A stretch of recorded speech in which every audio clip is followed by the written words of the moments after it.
ઓમ શ્રી ગણેશાય નમઃ. જય શ્રી કૃષ્ણ મિત્રો. ભગવાન શ્રી કૃષ્ણની વાણી, ભગવાનની ખૂબ જ સુંદર વિચારધારા છે મિત્રો. પૂરા ધ્યાનથી મનથી આ વિડીયો સાંભળજો. જીવનમાં દુઃખ તકલીફ તો બધાને જ હોય છે, પણ જે સાચા સમયે સમજી જાય છે તેનું દુઃખ નથી રહેતું. તેને દુઃખમાંથી નીકળવાનો માર્ગ જલ્દી જ મળી જાય છે. તો મિત્રો, ખૂબ સુંદર વાણી છે ભગવાન કૃષ્ણની. આ વિડીયો પૂરો સાંભળજો. સારો લાગે તો લાઈક અને શેર જરૂર કરજો, જેથી બીજાને પણ તકલીફમાંથી ઉગરવાનો રસ્તો મળે અને મનને શાંતિ મળે. તો ચાલો સાંભળીએ ભગવાન શ્રી કૃષ્ણની વાણી. ઓમ નમો ભગવતે વાસુદેવાય. ભગવાન શ્રી કૃષ્ણ કહે છે, કેટલી વાર કહ્યું તમને કર્મ કરો, એકલા ચાલો, પણ નહીં. તમે ત્યાં જ ઊભા છો. તમે કોની વાટ જુઓ છો? કોઈ દોસ્તની, કોઈ મિત્રની, એ દુનિયાની જે તમને ક્યારે સમજ્યા જ નથી? એટલી વાર કહ્યું કે આ દુનિયા તમારા કર્મથી નહીં, પરંતુ તમારી હારથી ખુશ છે. તમે પડી જાઓ ને તો એ હસે છે અને કહે છે, જુઓ, મેં કહ્યું હતું ને કે અમે સાચા છીએ. તમે એની વાતોમાં આવીને બેસી ગયા. દરેક વખતે હું તમને ઊભો કરું છું અને તમે ફરી બેસી જાઓ છો, માત્ર એટલા માટે કે તમને કોઈ સાથ નથી આપી રહ્યું.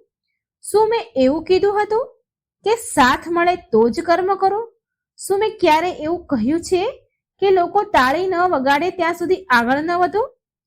હું કહું છું, કર્મ કરો, એકલા ચાલો, વિચાર્યા વિના, રડ્યા વિના. એકલાપણું તમારો ડર ન હોવો જોઈએ, પણ તમારું હથિયાર હોવું જોઈએ. તમે એકલા નથી, તમે વિશેષ છો. તમે બધા કરતા અલગ છો. બધાની સાથે કોઈ પણ ચાલી શકે છે. એકલા તો એ જ વ્યક્તિ ચાલે છે જે દુનિયામાં ઇતિહાસ બનાવે છે. તમે શું કામ રડો છો જ્યારે તમારો કોઈ સાથ નથી આપતું? શું અર્જુનની પાછળ કોઈ ઊભું હતું જ્યારે તેણે ગાંડીવ ધનુષ ઉપાડ્યું હતું? નહીં. હું ત્યારે પણ હતો અને અત્યારે પણ છું. તફાવત ખાલી એટલો છે કે અર્જુન ઊભો થઈ ગયો અને તમે આજે પણ બેઠા છો.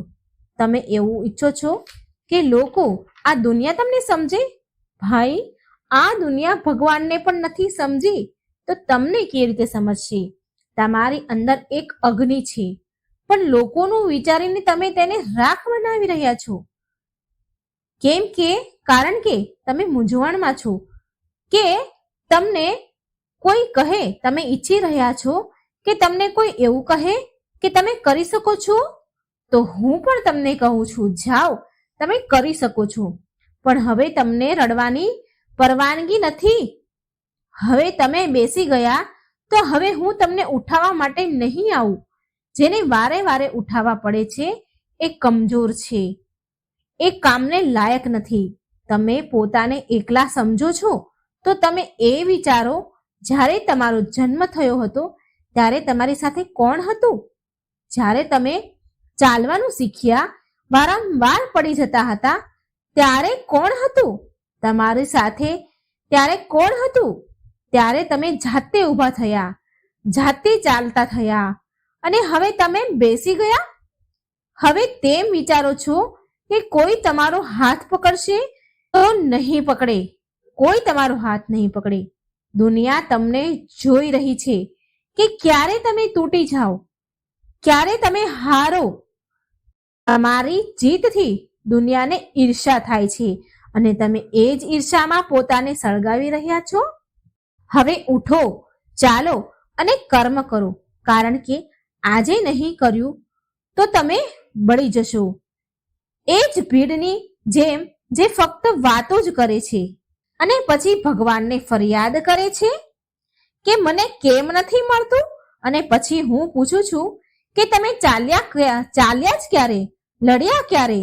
તમે ફક્ત તૂટી ગયા, તમે હારીને બેસી ગયા અને રડવા લાગ્યા. લોકો તમને ગાંડા પણ કહેશે, કેમ કે તમે અલગ છો અને અટક્યા પણ નથી અને ડરપોક પણ નથી. તેથી એ તમે એકલા ચાલશો અને બધા તમારી પીઠ પાછળ બોલશે પણ જ્યારે તમે સફળ થશો ત્યારે એ જ લોકો તમારા ચરણોમાં બેસીને કહેશે કે તમે નસીબદાર છો. પરંતુ ત્યારે તમે હસતા નહીં, કારણ કે તે તમારું નસીબ નથી, પરંતુ એકલા ચાલવાના દિવસ હતા, જ્યાં તમે તૂટી ગયા હોવા છતાં પણ ચાલતા હતા. ચાલો હવે તમારી આંખોમાં આંસુ નહીં પણ આગ હોવી જોઈએ. તમારા હાથ ધ્રુજવા ન જોઈએ પણ તલવાર ઉઠાવવા લાયક હોવા જોઈએ. તમારા પગ પાછળ નહીં આગળ વધવા જોઈએ. મેં તમને યોદ્ધા બનાવ્યા છે અને એક યોદ્ધાની સાચી ઓળખ એ જ છે કે તે એકલા ચાલે, એકલા લડે અને એકલા જીતે. તમે જેટલું સહન કર્યું હવે તેનાથી વધારે સહન કરવાની જરૂર નથી. જો હજી પણ તમે ચૂપ છો તો હવે કશું થશે નહીં, કારણ કે આ દુનિયા એ જ લોકોને યાદ રાખે છે કે જેઓ પોતાને સાબિત કરી બતાવે છે, ભલે તેમના પાસે કંઈ ન હોય કે કંઈ હોય. હવે જે થઈ ગયું તે થઈ ગયું. હવે જે થશે એ આ વાત પર આધાર રાખે છે કે હવે તમે શું કરી રહ્યા છો. તમે ફરીથી બેસી જશો કારણ કે તમને રસ્તો દેખાતો નથી, કે પછી ઊભા રહેશો અને રસ્તો તમે પોતે બનાવશો, કારણ કે રસ્તા દેખાતા નથી, બનાવવા પડે છે. અને એ રસ્તો કોઈ દિવસ સફળ નથી હોતો. જે સરળ હોય છે તે બધા માટે હોય છે, પણ જે કઠણ હોય છે, જ્યાં કાંટાથી ભરેલો હોય છે, તે રસ્તા પર હજી સુધી કોઈ ચાલ્યું જ નથી. અને એ માર્ગ પર ચાલીને ઇતિહાસ લખાય છે. કોઈ તમારો સાથ નહીં, કારણ કે કોઈ તમારી સાથે નથી, કારણ કે જ્યારે તમે ઊભા થશો ત્યારે બધા તમારાથી ગભરાઈ જશે. તેઓ ડરી જશે, તમારી આગથી ડરી જશે, તમારા જુનૂનથી ડરી જશે, તમારા અંદરના તોફાનથી. લોકોને તમને હારી ગયેલા જોવાની આદત પડી ગઈ છે, એટલે જ્યારે તમે છાતી તાણીને ઊભા રહો છો ત્યારે તેમને તમારી હિંમતથી ડર લાગે છે. તમારું સાહસ તેમને હારી ગયેલું મહેસૂસ કરાવે છે. પણ જો તમે પાછળ હટશો તો તમને ન કોઈ સાબિતી આપશે, ન કોઈ શાબાશી આપશે, ન કોઈ પ્રેમથી જોશે. પણ જ્યારે તમે જીતશો ત્યારે એ જ લોકો પાછળથી કહેશે, જુઓ, આ તો શરૂઆતથી જ અલગ જ હતો. એ સમયે તમારું શાંત રહેવું અને કોઈ જવાબ આપવો નહીં. તમારે ફક્ત હસીને આગળ વધવાનું છે, કારણ કે ત્યાં સુધી તમારા કર્મોએ જવાબ આપી દીધો હશે.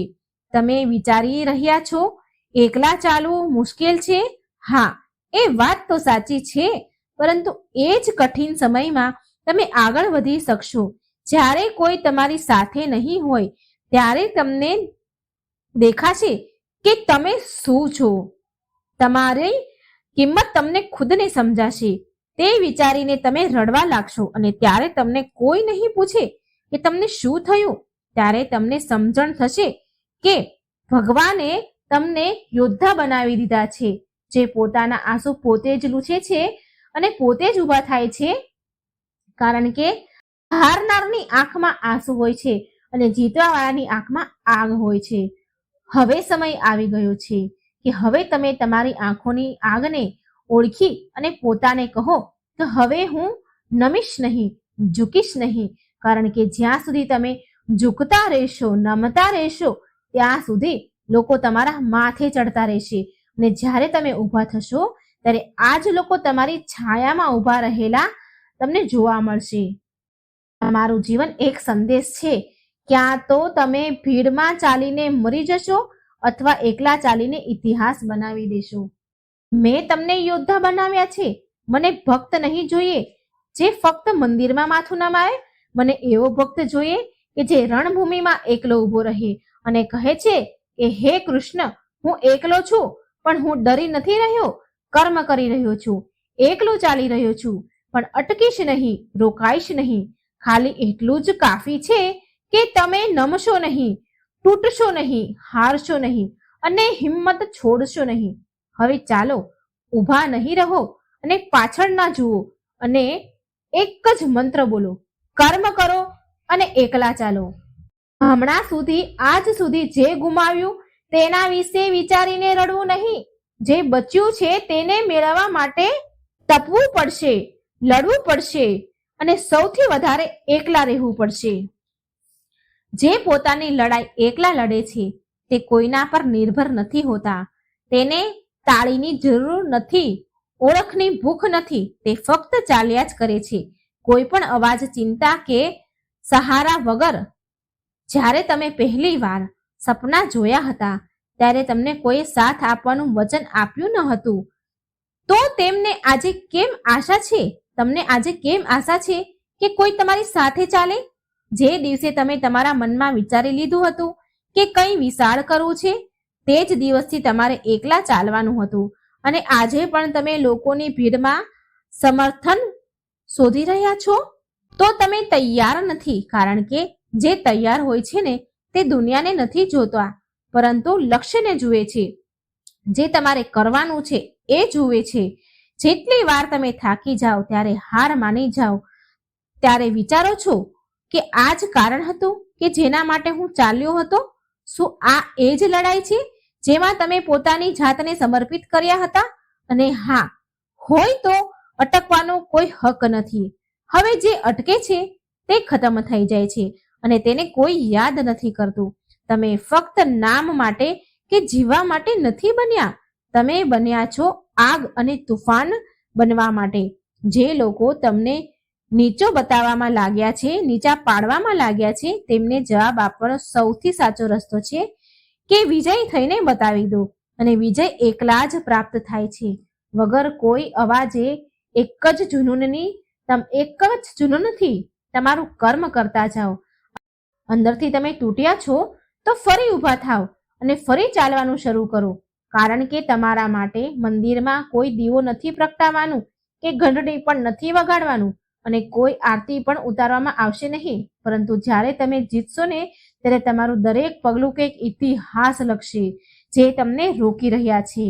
તમે માફ નહીં કરતા, જવાબ આપતા નહીં અને તેને નજરઅંદાજ કરો અને આગળ વધો.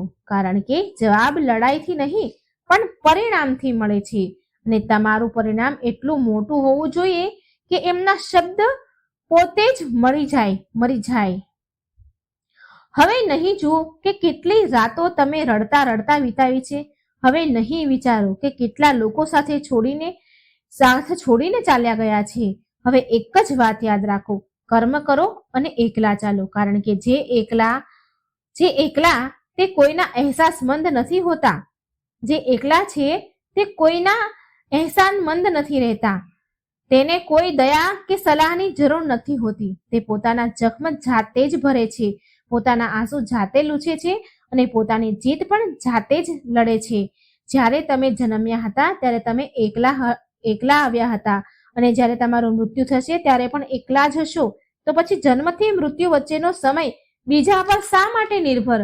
આપણો સમય બીજાને શું કામે આપવાનો? હવે તમે તમારા ખભા પર તમારી દુનિયા રાખો અને નીકળી જાઓ. કોઈની રાહ ન જુઓ. કોઈ આવે કે ન આવે, કોઈ સમજે કે નહીં, તમને કોઈ ફરક ન પડવો જોઈએ. ક્યારેય પીઠ ન બતાવો અને કોઈ દિવસ ડરશો નહીં, નમશો નહીં અને થાકશો નહીં. હવે તમને રોકવાની કોઈની હિંમત ન હોવી જોઈએ. હવે તમને રડવાની મંજૂરી નથી. હવે ફક્ત કર્મ કરો અને એકલા ચાલો. આ જ એક મંત્ર છે અને આ જ એક રસ્તો છે અને આ જ તમારી ઓળખ છે. હવે જે બાકી છે તે શાંતિ અને આરામથી પણ એક યુદ્ધ છે અને અંતિમ ઘાટ છે. હવે તમારી પાછળ ફરીને જોવાનું નથી. તમારી પાછળ નથી જોવાનું. પોતાને વિચારવાનો સમય પણ આપવાનો નથી. હવે તમારે એ જ રસ્તા પર ચાલવાનું છે જે બધાએ છોડી દીધો હતો. જે મંજિલ બધાને અસંભવ લાગતી હતી તેના પર તમારું નામ લખવાનું છે. લોકો તમારી ઉપર હસશે કારણ કે તમે રડ્યા નથી. લોકોને ઈર્ષા થશે કારણ કે તમે અટક્યા નથી. તમે બદલાયા નથી પણ ખાલી મજબૂત થયા છો.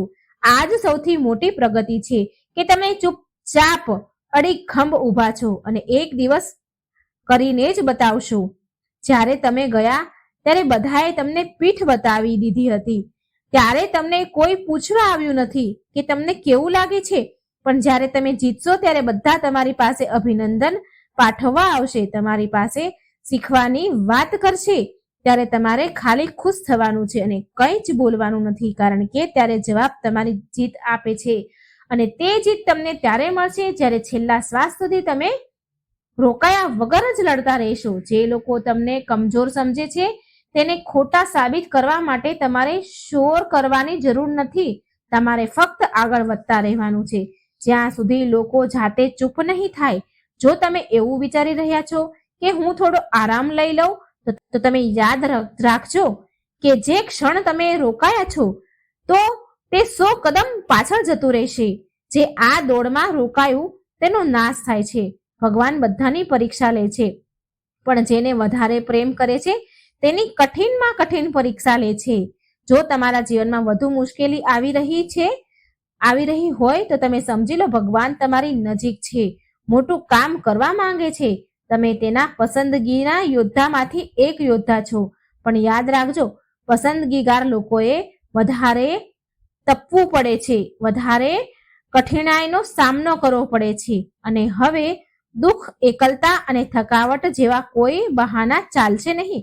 જ્યારે તમે પહેલું પગલું કોઈને કીધા વગર લો છો ત્યારે તમારે શોર કરવાનો નથી. હવે તમારે ફરિયાદ કરવાની નથી અને ફક્ત કર્મ કરવાના છે. જો તમે આજે રોકાયા નહીં તો કાલે બધા જ નમશે. આજે થાક્યા નહીં તો કાલે બધા જ નમશે. જો તમે આજે નહીં ડરશો તો કાલે આખી દુનિયા તમારાથી ડરશે. અને જ્યારે એ દિવસ આવીને ઊભો રહેશે ત્યારે તમને કોઈની જરૂર નહીં પડે. જ્યારે તમે ઉન્નતિ હાસિલ કરી લેશો ત્યારે તમારું માથું ઊંચું રાખીને બોલવાનું જ પૂરતું હશે. કર્મ કર, એકલા ચાલો, આજ તમારા છેલ્લા શબ્દ હશે અને આજ તમારી છેલ્લી ઓળખ હશે. હવે તમારે વધારે કંઈ બોલવાનું નથી. હવે તમારે નિરંતર એકલા જ ચાલવાનું છે અને અંત સુધી આજ તમારો ધર્મ છે, આજ તમારું યુદ્ધ છે અને આજ તમારું જીવન છે. કર્મ કરો અને એકલા ચાલો. તો મિત્રો, આ હતી ભગવાન શ્રી કૃષ્ણની વાણી.